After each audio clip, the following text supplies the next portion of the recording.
Hi, everyone. Hello. What is up? Welcome to What Would Cynthia Do? A weekly LinkedIn live show. Let me adjust my camera a little bit. Why am I so low? Hey, everybody. Please say hi in the chat so I know who is here joining us today. Can't believe it's already the end of January. But I have a really great topic for you all today. It's all about how to stop self-rejecting.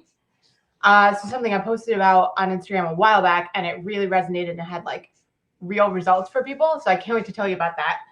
And yeah, so we're going to get into that topic in a little bit. But first, you all know we like to do intros here. So please tell me if you're here. Let me know in the chat what's your name and your pronouns, what you do if you want to share that, and one ask and one offer.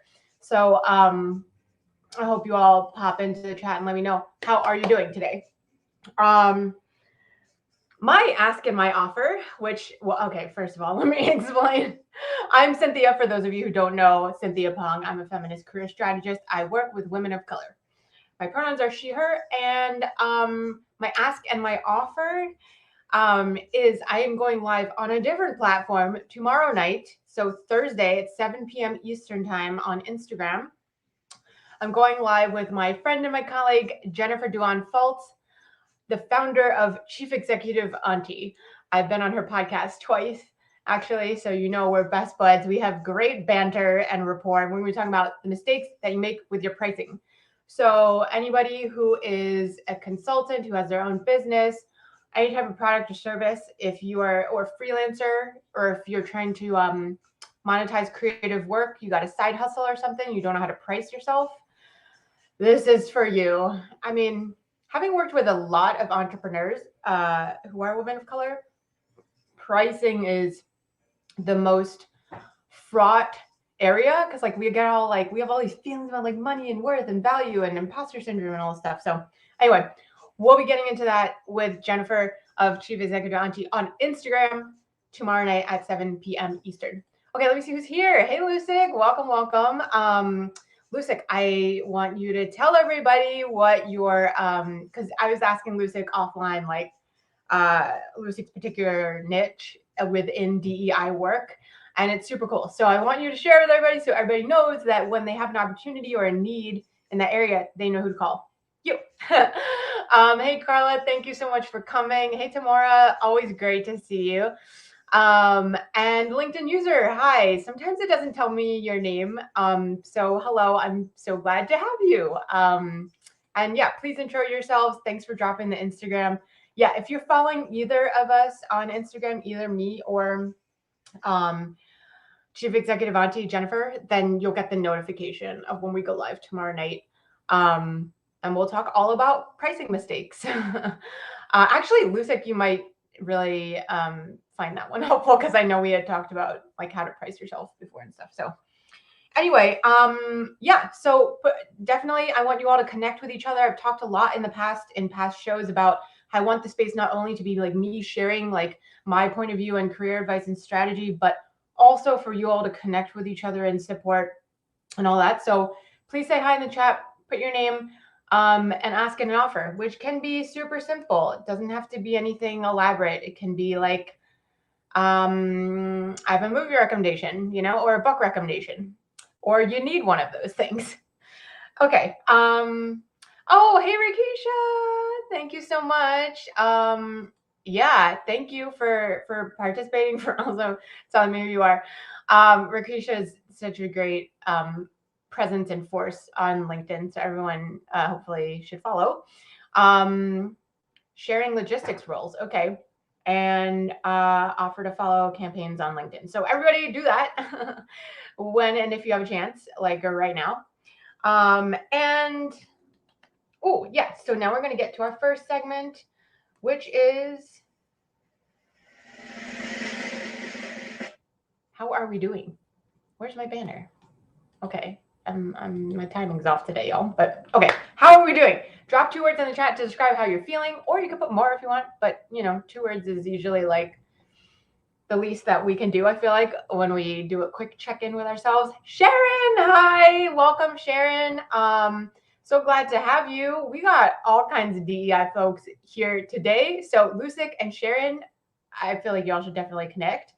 Sharon does some really cool work, metadata consulting, which Sharon didn't explain much better herself, but my understanding is it's like going back into archives or art installations, creative spaces, and making sure like the language or terminology or content comports with like our now understanding of DEI and promotes and advances equity. So that's super cool. Welcome, welcome. So glad to have you. Thanks, Lucic. Yes, I'm so glad that Lucic has the company page, and you all should check that out. Follow, obviously, so you can get updates directly from Lucic and check out that super cool niche that she has. Okay, I love it. What are we doing? Oh yeah, how are we doing? Okay, tell me how you're feeling. How's everybody's weeks going? It's been like a lot of, I feel like, up and down in the last, I don't know, couple of weeks. I'm glad y'all are connecting in the chat. Oh, Ritisha, good. I'm glad you're feeling less anxious. That's good. We can take some deep cleansing breaths together if you all want. Actually, that's funny because it's funny you mentioned feeling anxious, because what I was going to share about like how I'm doing is, and I posted an Instagram story about this like an hour ago, but I've been, and today's topic, right, is how to stop self-rejecting. There's a whole backstory about like how I stopped self-rejecting back in the fall, and all these great things happened. Like I got all these great wins. Like I applied to stuff and I then got the things that I applied for, which in the past I would have just been like, oh, I have no chance. But so one of the things I got was this admission to this crowdfunding program funded by I Fund Women of Color and Caress. So they teach women of color entrepreneurs how to do a crowdfunding campaign. And I really applied on a whim. I was like, I don't want to do this. Like, I'll just apply because I'm in this apply to everything mode. But I got in, like 2,000 people applied and I got in. I was like one of the 75 women of color who got it. And I was in the class for it just now, and we're practicing our pitch. It's like pitch honing time. And I have a very rough draft. And we had all this time during these office hours to practice. And I was like, oh my God, I don't want to do it. I don't want to volunteer. I know I should, but I'm nervous. This is like totally work in progress. I don't even show up with my camera on during these things. And I was like, felt my heart rate like going up, you know, but I was like, I got to take my advice. My LinkedIn Live in an hour is about not self-rejecting. So I can't self-reject here. So I like put myself off mute. I even did the thing where like I took myself off mute, but someone else did at the same time. So I immediately put myself back on mute because that's the dork that I am. But then later there was a second chance and I got the nerve. I practiced my pitch in front of these strangers, although they're in my cohort, but like it still was nerve-wracking. And yeah, so that's how I'm doing, a little bit amped from that still. But of course it went great and I'm glad that I did it and put myself out there. But yeah. So yeah, Carla and Sharon totally connect. Ready to be productive and focused. I love that, Tamora. Thank you for bringing that energy. Okay, so you all keep doing that, okay? But I am going to jump right into the topic of the day, which is how to stop self-rejecting. Hopefully you can hear that. One day I might get a real soundboard. I don't know. Anyway, so I'm going to talk about this topic. Thanks, Carla. Seriously, dorks unite. Let's just be who we are, you know? Be more you is another thing I like to post about because there's only one of each of us. All right, so here's our topic of the day, how to stop self-rejecting.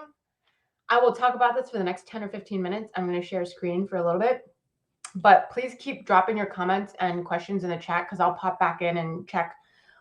We can do a little like, you know, hot seat coaching or like help support each other through our blocks around this stuff. But I want to know that like this stuff is resonating or how it's landing with you. Okay, so first, tell me if you can relate to this. All right, you see an application for a job or an application for an award or for school or an opportunity, a call for speakers maybe, or podcast guests. Any type of grant, loan, something you got to like put yourself out there for, right? You see it and your immediate thought, you like scroll through the thing. It's like all these requirements or something. And you're like, oh, I would never get that. Like, there's no chance I would get that. Come on. there's only like one first prize and one second prize or something. Tell me in the chat if that resonates with you. Just put a yes if any of this has been you before. Or you look at it and you're like, oh my God, this is so much work. They need like all these documents. They need like a reference check. They need this and that. They need my last year's tax return, blah, blah, blah. Like it's too much work. It's never going to be worth it, right? Put a yes in the chat if that has ever been you. Or you're looking at all these bullet points and you're like, oh my God, there's 50 bullet points. And I think I can make the case for like 48, but there's two where I'm like, I've totally never done that, because you just looked at it for a second. You didn't actually take the chance to stop and think, wait, have I done this before? But whatever, you know that you can meet like 48 out of the 50. And those two just make you want to be like, I'm not going to apply. I'll never get it. Put a yes in the chat if that has ever been you. I feel like that's so many women of color. Okay, so yeah, Carla, yes. Sharon, yes. Lucic, yes, with lots of S's. Okay, so I know some of you at least can relate to this. And that used to be me too, right? I was like, I'm focused on doing this thing. I know my mission, get women of color more money, power, and respect. I'm doing the coaching. This is like client work first all the time, every day. I'm not focusing on anything besides that. I don't need to apply to anything. I don't need anyone else. It was kind of, like a little, what's the word? Delusional. Delusional, yes. Tamara, yes. Rakisha, I think, yes. I'm glad that resonates for you. Has anyone said this to themselves in the last 2 weeks, by the way? Give me a yes, or just type the number 2 if that's been you in the last 2 weeks. I'm curious. And then if this has been you, if you've had this conversation with yourself in the last 1 week, put a 1. I'm curious if this is like really top of mind for folks. Okay, so I talked about this a little bit earlier, but in the fall, I was part of this business sales coaching cohort course, and because I was trying to find ways to further promote my book, Don't Stay in Your Lane, the Career Change Guide for Women of Color, and get it in more folks' hands. So I was like, let me sign up for this course. I don't know how to do sales. Let me just try to get it out there, right? And so I took the course, but like one of the coolest mind shift. You all know I'm profane, but I did not mean to say that. Mindset shifts. There you go. One of the most profound mindset shifts that I experienced was this stop self-rejecting and just apply to things thing. So I decided I was going to simply apply to stuff, like anything and everything that came across my desk. I was going to apply to it, regardless of what I thought about it, right? I had to push all these stupid thoughts out of my head and just go for it. And thank you everyone who put in the chat, Lucic, Rakisha, tomorrow, like I see that this is still very present for a lot of us. And so I'm really glad we were talking about it today. So let me show you literally what I did to get into this mindset, right? So, and I posted about this on Instagram about not self-rejecting. And this was back in December. But I had decided to stop self-rejecting like 2 months before that. And I was applying to stuff. Like I was just applying for all kinds of stuff, grant funding, programs, awards, recognition. And obviously for job seekers, it's like applying to jobs, like asking for that networking call, asking for that meeting, that consult, whatever it is, this really applies to any and all of us. And so in the past, I would tell myself these negative self-talk things like, I'm not qualified for this. This looks like a pain in the ass. This isn't for me. I don't need this. I'll never get this. It's not worth applying, right? I would literally self-reject. I would discourage myself and not do it and forget about it and move on. But then I started adopting this whole thing. It's just like, what the hell, Cynthia? Just apply, So I would stop myself from having those thoughts. And I would do these 4 things. 1, I give myself the grace to not make it perfect. I realized that perfection is not needed in most cases. And that was yet another way I was setting myself up to not put myself out there, was like this false goal of aiming for this elusive perfect. So I don't aim for perfection. I'm like, if something isn't just perfectly well worded, like it's fine. It's more important that I submit the thing. I don't question my qualifications. So like probably, I'm just going to say it, like, you know, mediocre white man kind of mentality. Most white men, they'll just like do whatever, right? They'll see something, they qualify for like 30% of the qualifications and they'll apply, right? Women, especially women of color, if they don't meet 100%, they're not applying, right? So we need to be more like lowering our own standards so that we don't hold ourselves back from living our extraordinary lives. Okay, and I don't listen to my inner critic. So any of that self-critical stuff that pops up, like, oh, this sounds stupid, or like you're doing such a bad job, I shut it down. And having a mindfulness practice helps with this. And I've talked before during these lives about one of my favorite book recs. I don't have it handy, but it's called the Self-Compassion Skills Workbook. Highly recommend. But it just really helps you stop being so mean to yourself and start being a little more compassionate and supportive, because that's really what gets you to your goals. And lastly, I don't waste my time thinking, what if I don't get it? Right? Because, like, what if I don't get it? I'm only going to move on with my life like I would have anyways. So it really is irrelevant and it doesn't matter. And so each time I go through this process, like, negative thought pops up, I catch it, I stop myself, I replace it with like one of these 4 things, and then I do a micro step for the application or whatever it is. Like, and I mean micro. It might be literally opening the tab, you know, and having it there. It might be blocking time on my calendar for it later. It might be downloading a document that I need. Anything so tiny as that, like filling in my name in the thing, like, and that's it for that moment. Like, that's what I do. But then micro step by micro step by micro step, I end up doing the thing, right? So I want to know, what are some of the blocks that you all face? Like, what's some of your versions of the, I'm not qualified, this looks like a pain in the ass. Like, what happens to you when you look at something and you're like self-rejecting? I want to know that. So let me know in the chat. And then, because we can like move through those together. And as you do that, I'm going to tell you, totally, done is better than perfect. Like 100%. There is no perfect. I'll leave it there. Anyway, so tell me what the blocks are for you. And I'm going to share that, like, that mindset that I then adopted wasn't for nothing. Like, literally within weeks, I won a $2,000 grant, like literally free money, right? Number 2, I got into this crowdfunding program that 2,000 people applied to and only 75 got in. I got into the first cohort and I was like thinking, this is not something I want to do, nor would anyone ever in their right mind pick me, right? But they did. So I got into that thing, which comes with like a whole year membership of like coaching that I can access all these resources, is amazing, like stuff, like really valuable tools, and also $1,000 towards the crowdfunding campaign. Again, free money. And what else? There was like a third thing, which I can't remember now. Oh, I'm not trying to do this to be like, oh, I have so many wins, you know, like, but actually to tell you that this shit works. Okay, hold on. Let me see. What are some of these blocks? I think I won't be competitive, that there must be hundreds more qualified applicants. Exactly, Sharon. That is precisely what I thought when I looked at that crowdfunding campaign application. I was like, oh, this is open to like this whole community of people. There's no way I'm going to get it because everyone else is going to apply. Well, guess what? Everyone else is also thinking these things and not applying. So like, we need to make sure that we are the ones that are being considered, because a lot of the times we will then get it because we're better than we usually can even like see ourselves, you know? Failure. Yeah, Tamara, I hear that one hard. I mean, I had this workshop before that was called Power Up.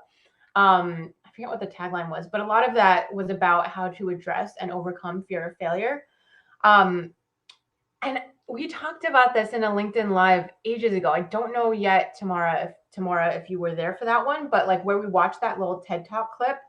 And the speaker had gone on a campaign of getting rejected every 30 days in a row, like every day.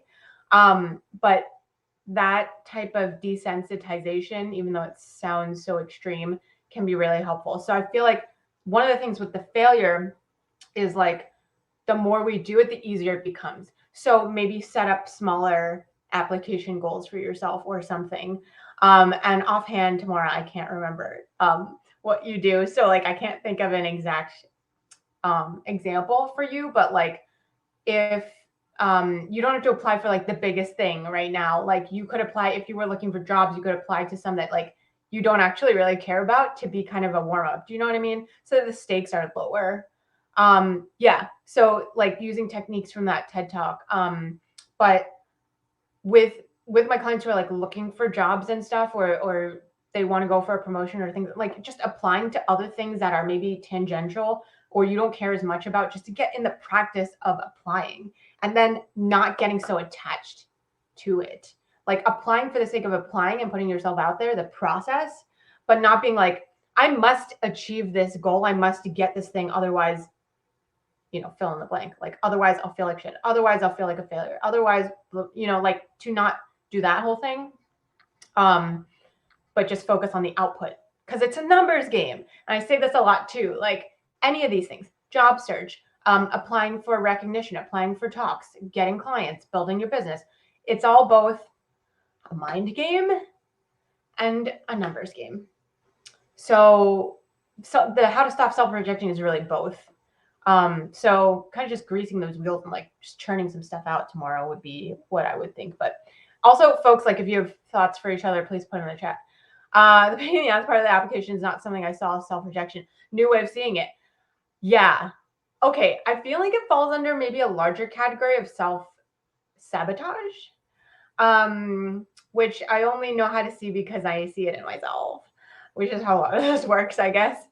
But yeah, finding ways to just argue against ourselves, so that we're like keeping ourselves small. We're not putting ourselves out there so the world can see, because very probably of this fear of failure, fear of rejection, things like that. Are you too good to be true? Like that you would get it.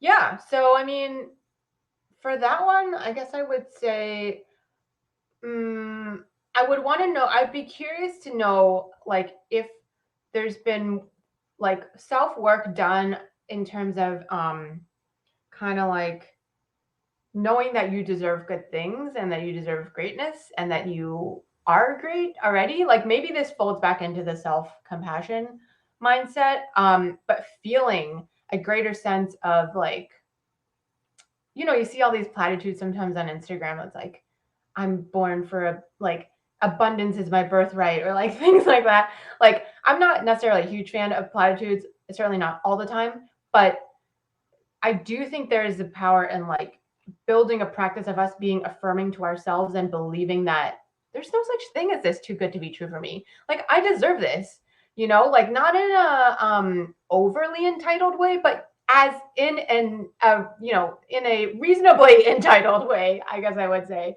And entitlement, I know, gets a bad rap, but like, I mean, depending on the context and stuff too. But yeah, we all women of color deserve to get to receive the good things, and to like have enough money to live on, and to like live the way that we want, and to spend our time how we like for the most part. And like, you deserve those things. So like, maybe here what I'll say is the first negotiation is with yourself.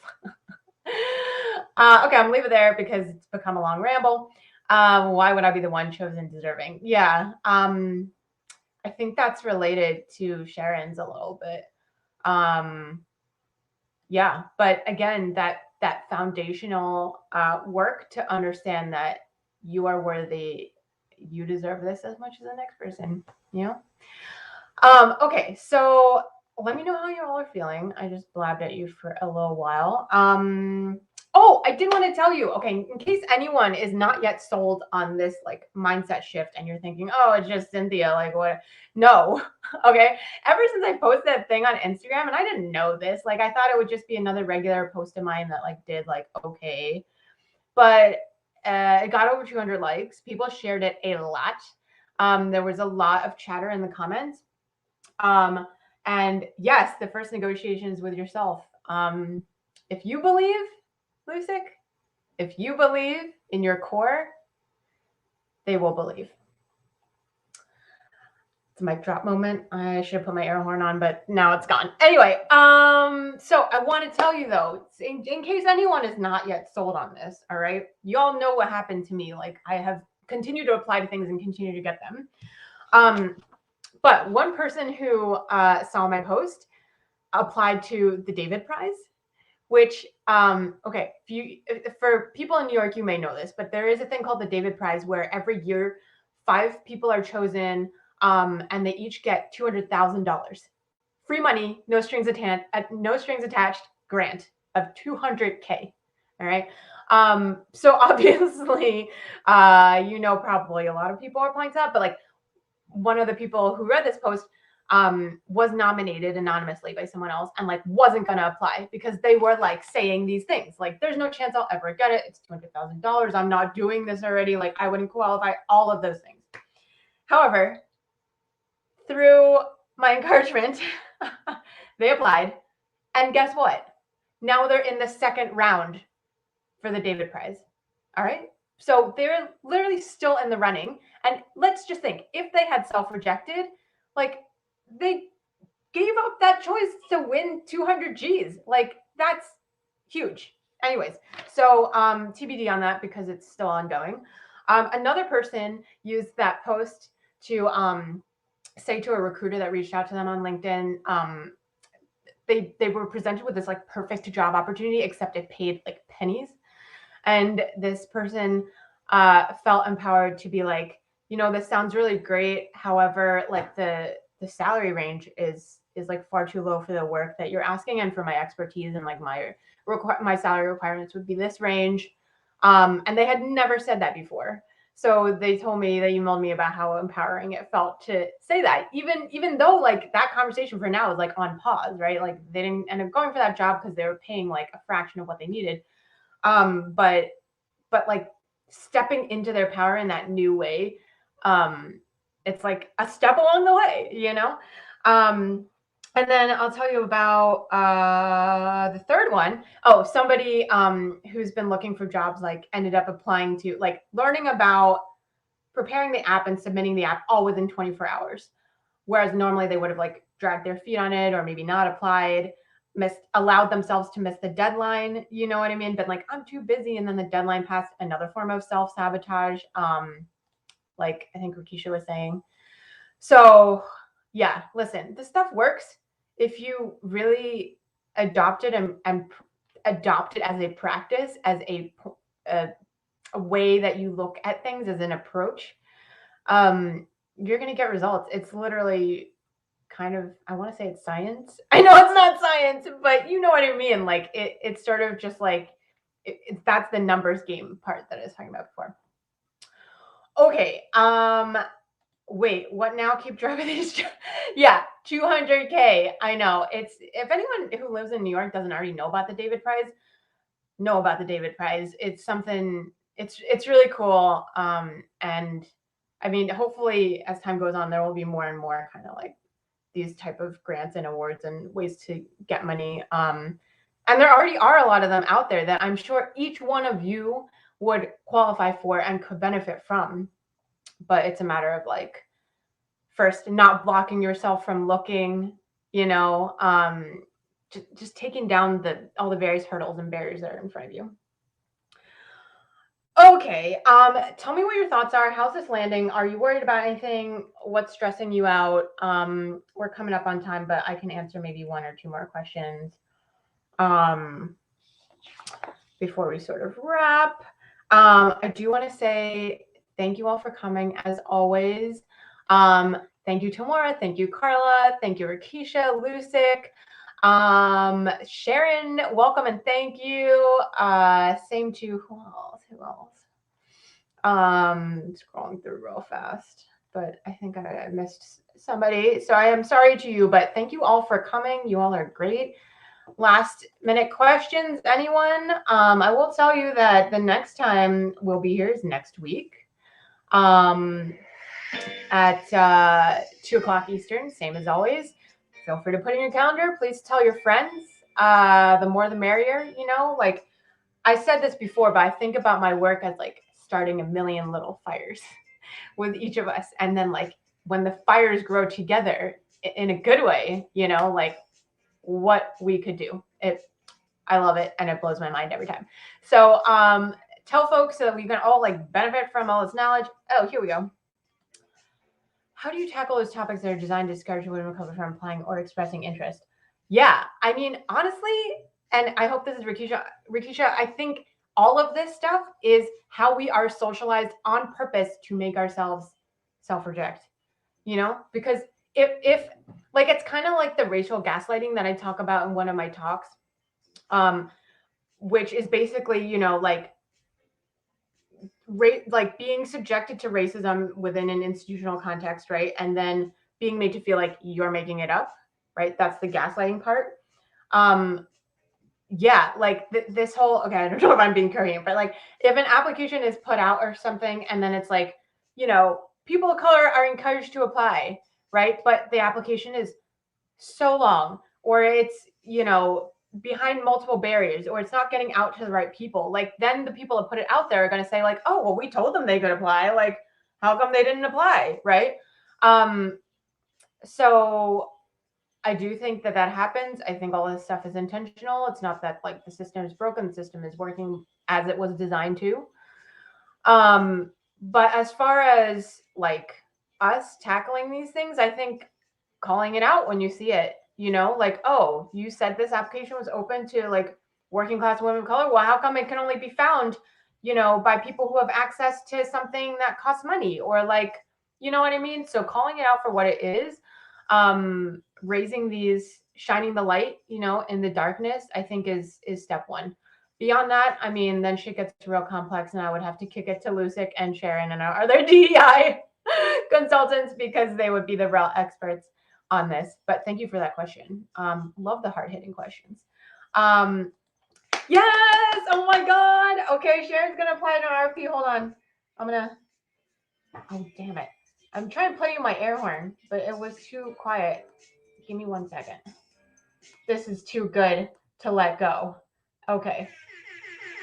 That's for you, Sharon. So glad you're going to apply this RFP. Who's going to keep Sharon accountable, by the way? Anyone can volunteer in our group. That's so exciting. If you all have other things that you want to commit to doing, put it in the chat. Accountability, it like helps, right? External accountability, knowing that you said it here publicly in front of us on What Would Cynthia Do? You go ahead. All right. So let me take this down. So yeah, I'll see you all next week. February, oh my goodness, it's going to be February 3rd, the day after Groundhog Day, 2 p.m. Put in your calendars. And yes, if you all want to join Instagram tomorrow night, 7 p.m. Eastern, I will be talking with my friend Jennifer from Chief Executive Anchi about the mistakes you're making with your pricing. All right, thank you all for coming. Bye.